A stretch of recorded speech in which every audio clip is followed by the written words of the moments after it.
bela tìm lại ruta trong renge thích trong xe phân lệ gần luang chi suy lùng mùa tua dài na. Come on, that's one. I like the tea like that too.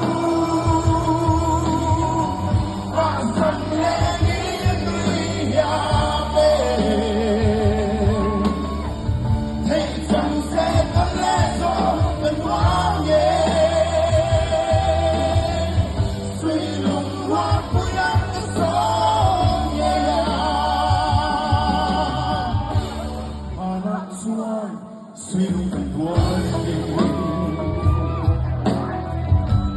dài vô in lên qua bên tu nak song sa buồn quyền liang ta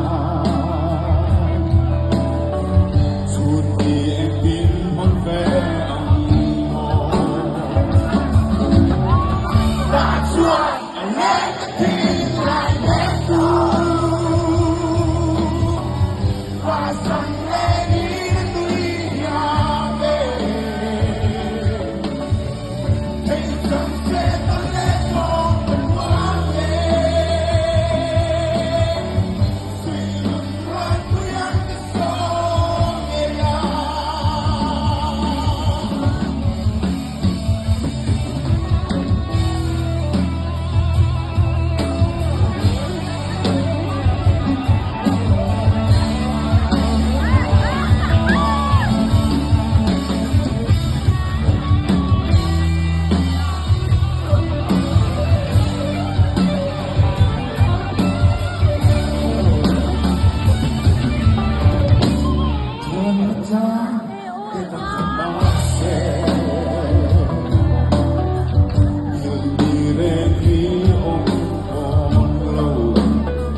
Someone to be a man,